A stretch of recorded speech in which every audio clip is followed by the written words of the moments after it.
사도행전 2장에 보면 예수님께서 부활하시고 40일 동안 제자들과 함께 계시다가 승천하셨습니다. 하나님 보좌 우편에 올라가셨죠. 그리고 그 제자들 보고 예루살렘을 떠나지 말고 아버지의 약속하신 성령이 오시기까지 기다리라고 말씀했습니다. 성령이 너희에게 임하시면 너희가 권능을 받고 예루살렘과 온 유대와 사마리아와 땅끝까지 이르러 내 증인이 될 것이다 말씀했습니다. 제자들은 그 말씀을 믿고 마가 요한 다락방에서 밤낮 가리지 아니하고 마음을 모아서 합심해서 기도하기 시작했습니다. 그리고 열흘이 지나지 않아서 그들 가운데 성령이 임하시게 됩니다. 크고 강한 바람 같은 소리가 들리면서 불의 혓바닥같이 갈라지는 것들이 각 사람 머리 위에 다 임하고 그들이 하나님의 성령의 인도하심 따라 방언으로 새로운 언어로 말을 하기 시작했습니다. 그 터가 진동하고 그리고 그 제자들이 나와서 명절에 곳곳에 모여있는 수많은 사람들에게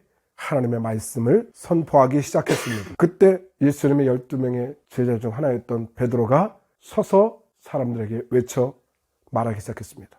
너희가 죽인 바로 예수 그리스도가 구원자요 메시아요 하나님의 약속하신 분이라는 사실을 증거하기 시작했습니다. 그리고 그들에게 말합니다. 우리가 어찌할꼬 묻는 자들에게 너희가 회개하고 예수의 이름으로 세례를 받으면 성령을 선물로 받게 될 것이다. 그때 그 말씀을 듣고 세례를 받은 사람이 3,000명이나 되었다고 했습니다. 그리고 곳곳마다 사람들이 모여들어서 하나님의 말씀을 듣고 계속 숫자가 많아지고 큰 무리가 형성되게 되고 많은 사람들이 기뻐하고 함께 모여 순전한 떡을 나누면서 그 공동체가 확장되게 되는 겁니다.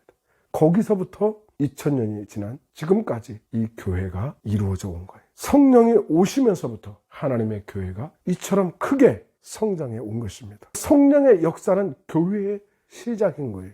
성령이 함께 운행하지 않는다면 그것은 이름은 교회일지라도 진정한 교회가 될 수 없습니다. 성령이 오시면 사람들의 마음이 변화되고 우리가 어떻게 할꼬 사람들이 질문하게 됩니다. 우리가 어떻게 해야만 구원을 받을지 사람들에게 질문이 생겨나고 그들이 회개할 수 있는 기회가 생겨나고 그리고 회개한 사람들에게 하나님의 성령이 임하게 되는 것입니다. 가장 중요한 게 뭐냐? 회개, 돌이킨다는 것입니다. 돌이켜야만 한다. 너희가 마음을 새롭게 하고 지금의 현재의 삶에서 돌이키면 하나님의 성령이 임한다. 돌이킨다는 게 뭡니까? 내가 앞으로 가던 그 진로 반대쪽으로 그걸 돌이켜서 진리의 길, 생명의 길, 의의 길로 가라는 거예요. 예수 믿지 않고 예수를 핍박하고 조롱하고 저주했던 그 삶에서 이제 예수를 믿고 그분을 하나님의 아들로 믿고 나의 구원자로 믿고 영접하고 주님께 기도하고 주님을 예배하고 주님을 찬양하고 하나님께 영광을 돌리는 삶으로 돌이키는 거예요.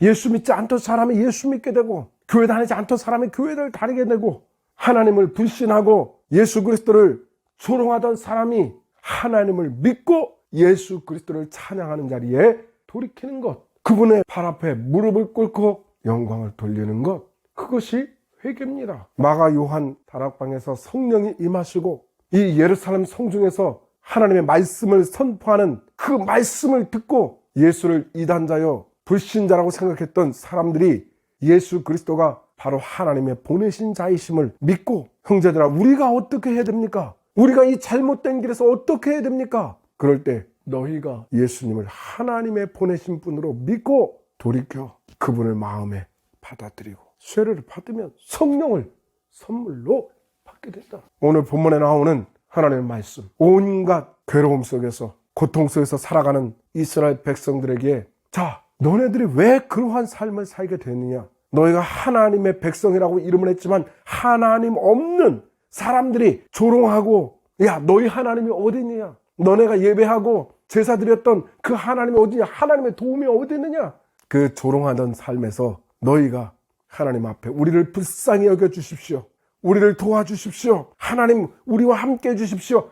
그러면 하나님께서 너희를 불쌍히 여겨주시고 하나님 없이 너네들 마음대로 살고 내 힘으로 내 능력으로 살아왔다라고 생각하던 그 삶에서 하나님 나는 하나님이 없으면 하나님의 은혜가 없으면 하나님의 축복이 없으면, 하나님의 도우심이 없으면 저는 살아갈 수 없습니다. 하나님, 우리가 우리 힘대로, 우리 지혜대로, 우리 능력대로, 우리 지식대로, 우리의 의지대로 우리가 살아왔는데, 살아오고 나니까 우리의 삶의 결론이 뭐냐?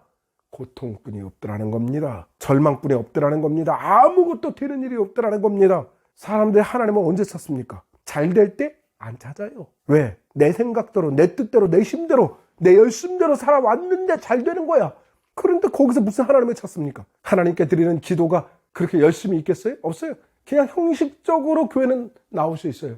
형식적으로 기도는 할 수 있습니다. 형식적으로 하나님 감사해요 하고 할 수 있어요. 그러나 마음속 깊이, 정말 마음속 그 밑바닥에 있는 그 끓어오르는 간절함, 그 간절함이 없어요. 없습니다. 대부분의 사람들은 다 그렇게 살아가는 거예요. 근데 언제 사람들이 하나님을 찾습니까? 내 힘으로 아무리 해도 안 될 때, 인간의 모든 노력, 내가 할 수 있는 모든 에너지를 쏟아 부어도 되어지지 않을 때, 그때서야 하나님을 찾는 겁니다. 그럴 때야 하나님 앞에 부르짖는 겁니다. 그럴 때야 하나님 앞에 무릎을 꿇습니다. 그리고 하나님 앞에 부르짖습니다. 하나님, 나를 불쌍히 여겨주세요. 그런데 하나님은 그 불쌍히 여겨주세요, 그 간절한 외침, 하늘에 닿는 그 외침을 들으시고 하나님은 친히 찾아오셔서 우리의 기도를 들어주시고 우리의 삶을 회복시켜 주시고 놀라운 축복을 허락해 주신다는 겁니다. 이게 회개예요. 예수님이 말씀하셨죠? 천국은, 하나님의 나라는 여기 있다, 저기 있다, 멀리 있는 게 아니라는 거예요. 어디에 계십니까? 우리의 마음속에 있다라는 거예요. 우리의 마음속, 내 마음속에 있는 거예요. 이게 무슨 얘기입니까? 내 마음이 하나님을 향해 간절히 찾아올 때, 마음의 문이 열려질 때, 그 깊은 바닥을 보여질 때 거기에 하나님의 천국이 임하는 겁니다. 하나님의 나라가 임하는 것입니다. 하나님을 어디서 만날 수 있습니까? 내 마음에서 만나는 거예요. 하나님의 그래서 성소예요. 천국과 내 마음이 연결되어 있습니다. 내가 간절히 하나님을 찾을 때 거기에 하나님의 역사가 있어요. 하나님의 보좌가 있어요. 멀리 계시지 않아요. 그럴 때 하나님의 성령이 임하는 거예요. 그 간절함이. 거기에 하나님의 놀라우신 역사가 임합니다. 너희의 아이들은 예언을 하고, 장래일을 말하고, 너희의 젊은이들은 이상 비전을 말하고, 나이든 노인들조차도 꿈을 꾸게 된다. 이게 성령의 역사라는 거예요.